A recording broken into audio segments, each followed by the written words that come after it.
E dando continuidade aqui à nossa reading section, vamos ao primeiro tipo de questão, tá? É um tipo de questão que eu chamo de vocabulary, porque você basicamente tem que substituir uma palavra por outra.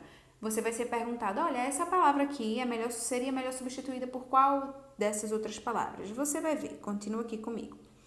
Olha só, a primeira coisa que eu te aconselho é não gastar muito tempo com esse tipo de questão, tá? Porque ela é mais fácil de chutar, vamos dizer assim. É só um segredinho entre a gente, mas o objetivo é você, de fato, fazer todas as questões conscientes, tá? Esse tipo de questão cai aproximadamente 3 por texto, então de 10 questões você pode ser que você se depare com 3 dessas questões, tá? Em um único texto, né? Relacionado a um único texto. E, como eu disse, se você não tá conseguindo fazer, chuta mesmo e vai para a próxima, porque vale a pena gastar mais tempo galgando pontos de outras questões, tá? A estrutura que você vai encontrar é mais ou menos essa aqui. The word, ou então the phrase, blá blá blá, is closest in meaning to. Geralmente é word, tá? Geralmente é uma palavra só. The word, blá blá blá, could best be replaced by. E aí tem as opções para você escolher. Agora a chave, né? Como responder esse tipo de questão? Primeiro, você vai ver que a maioria das questões aqui, você tem que procurar a palavra-chave. Não é à toa que eu falei isso no vídeo de introdução ao reading. A primeira coisa é você achar essa palavra que está na questão lá no texto. E não ler ainda as opções. E por que eu digo isso? Esse fenômeno acontece no português, mas é bem mais comum acontecer em inglês. Uma palavra ter vários significados. E por isso que eu digo, calma, vá com calma, não leia as opções ainda.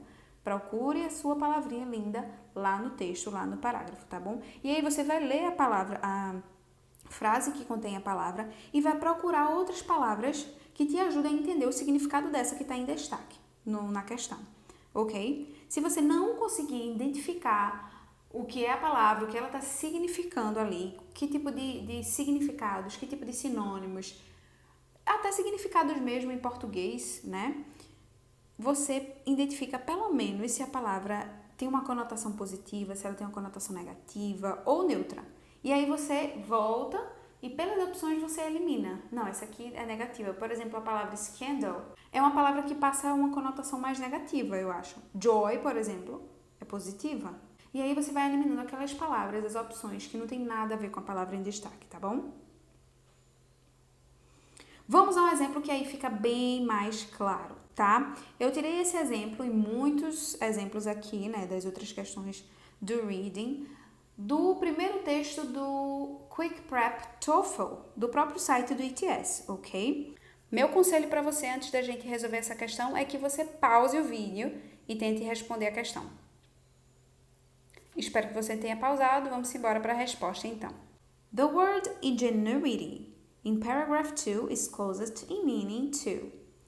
E vamos embora ler o texto. Antes disso, a minha dica para você é ler mentalmente, óbvio, você não pode ler em voz alta, mas ler com um tom jornalístico, como se você estivesse passando essa informação para outra pessoa, tá? O seu cérebro vai inconscientemente traduzir, digerir aquela informação melhor, tá? Então vamos lá.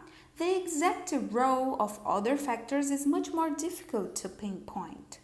For instance, Teotihuacan's religious significance as a shrine, the historical situation in and around the Valley of Mexico toward the end to the first millennium BC, the ingenuity and foresightedness of Teotihuacan's elite, and finally, the impact of natural disasters such as the volcanic eruptions of the late first millennium BC.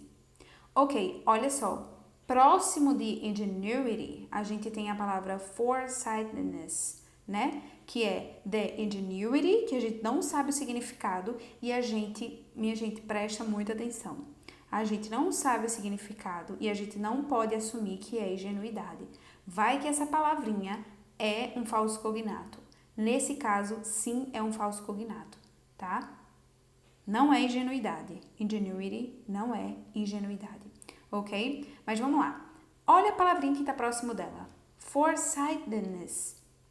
Esse for, você pode não saber o significado todo, Mas é uma palavra que tem aí 3 partes, né? O for, que conota, assim, algo do passado. Lembra de before, que é antes? Pronto, for é alguma coisa pré, tá? Sighted é visão. E ness é só uma característica da palavra, né? O torna um substantivo. Então, por exemplo, happy, feliz, adjetivo. Happiness, substantivo, felicidade. Então, foresighted seria previsão, porque sight é uma visão e for remete ao antigo. Então, você pode traduzir como previsão, tá? Então, the ingenuity and foresightedness of Teotihuacan elite. Como vocês estão percebendo, a questão, o parágrafo foi pontuando exemplos. Tá? Porque, ele diz assim, the exact role of other factors is much more difficult to pinpoint. O papel exato de outros fatores é muito mais difícil de identificar. Por exemplo, aí ele dá um exemplo, X, Y, Z, e um dos exemplos é the ingenuity and foresightedness of Teotihuacan elite. Eita, palavrinha chata, viu? Vou chamar de tio agora essa palavrinha, porque ela vai aparecer várias vezes aqui. Vou chamar só de tio. Então, vamos lá. The ingenuity and foresightedness of Teo's elite. É só um exemplo. Pela palavra que está bem próxima, a gente já pode excluir sinceridade e fé, que são as opções B e C. Por quê? Não tem nada a ver com ingenuidade, tá? E entre ambição e cleverness, que cleverness é um sinônimo de inteligência, de esperteza, né? A resposta certa é a letra D. Porque eles tiveram previsão, eles tiveram inteligência, tá? É uma palavra positiva, mas não chega a ser sinceridade nem fé, porque não tem nada a ver com ingenuidade. Fé é uma coisa que você não viu. A palavra fé e foresightedness não estão interligadas. Então, a resposta dessa questão é a letra D, cleverness, ok?